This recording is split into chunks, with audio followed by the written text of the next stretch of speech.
விஜய் அவர்கள் இன்றையிலிருந்து சிஎம் அப்படின்றப்ப நம்மளுக்கே ரொம்ப மகிழ்ச்சியா தான் சார் கண்டிப்பா இருந்துகிட்டு இருக்கு. கண்டிப்பா கண்டிப்பா அடுத்த கட்ட நடவடிக்கைகளா என்னென்ன இருக்க போகுது, எனக்கு கொஞ்சம் நேரம் கொடுங்க, எனக்கு கொஞ்சம் உங்களோட ஒத்துழைப்பும் வேணும், என்ன பண்ணிருக்காங்கன்னு எனக்கு தெரியல, ஏல இருந்து Z வரைக்கும் நான் பார்க்கணும், கொஞ்சம் காலதாமதம் ஆகும் அப்படின்ட்டு அந்த பணிவும் அவர்கிட்ட இருக்கு. வெள்ளை அறிக்கை கொடுக்குறேன்னு இருக்காரு.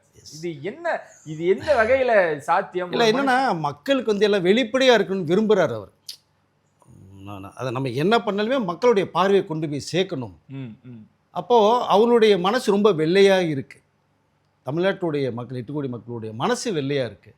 இங்கே தமிழக முதலமைச்சர் ஏற்றுக்கொண்ட விஜயருடைய மனசும் வெள்ளையாக இருக்குன்னு தான் நான் சொல்லிக்கல விரும்புகிறேன். ஓகே, எனக்கு கூட நான் இருந்து நிறைய படங்கள் பார்த்தவன், கூட இருந்தவர்கிட்ட பேசின விஷயங்கள்.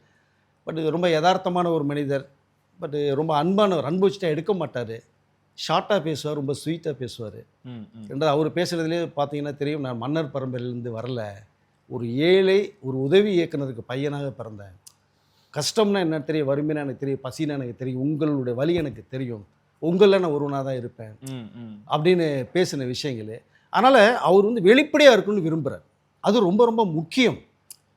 மக்கள்கிட்ட இதுதான்ப்பா நாட்டு நடப்பு நான் முன்னாடி கண்ணில் வைக்கிறேன், நீங்களே பார்த்துங்க தெரிஞ்சுங்க, எனக்கு ஒரு டைம் கொடுங்கிறது வந்து கண்டிப்பாக சொல்லிக்கல விரும்புகிறேன். நீங்கள் நிறைய டைம் கொடுப்பாங்க மக்கள், உட்கார வச்சுட்டாங்க, ஒன்று நீங்கள் வந்து கவலையே பட வேண்டாம். அடுத்த 5 வருஷமா எஸ், நீங்கள் மெதுவாக இருங்க, ஹேண்டில் பண்ணுங்கள், நீங்கள் வந்து செய்கிறதா சொல்லுவீங்க, சொன்னதை செய்வீங்க, அது எனக்கு தெரியும்.